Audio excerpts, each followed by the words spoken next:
And welcome to After the Call, our quarterly conversation with CFO Ted Geisler. Thanks, Stephanie. Good to be here with y'all. We talked about weather last quarter, but it seems to be a continuing theme. How does the company respond to extreme weather variations like what we saw this year? Well, you're right. We certainly saw hotter than normal weather this year. And when we have periods of above normal weather, we try to take advantage of that opportunity to be able to fund additional initiatives, projects that otherwise may not have been on our plan, but would have been invested in future years.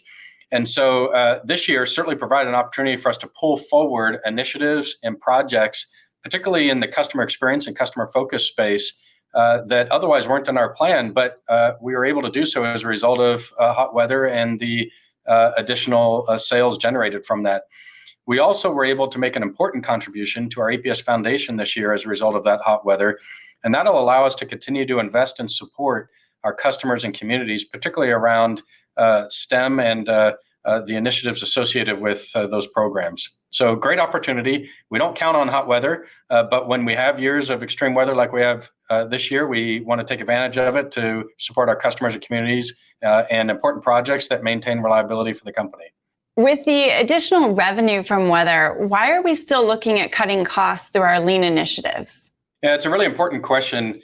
Lean and customer affordability is a part of our culture. It's a part of our company DNA, and it's here for the long term. It's not just a temporary or one-time initiative.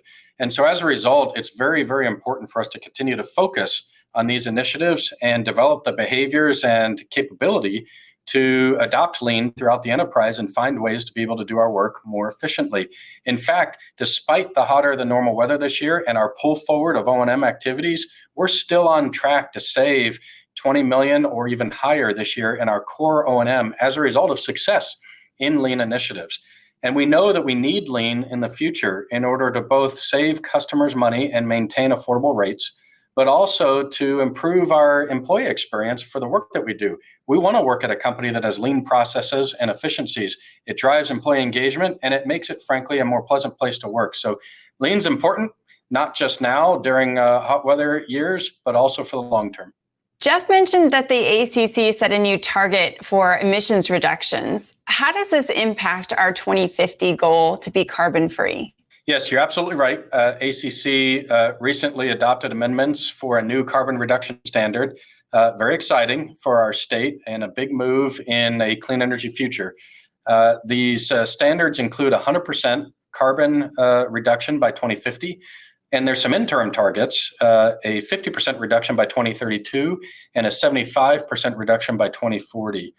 There's also a new energy efficiency standard adopted to improve upon the current standard, which sets a target of 35% of our customer load requirements served through energy efficiency by 2030, based off of our peak in 2020.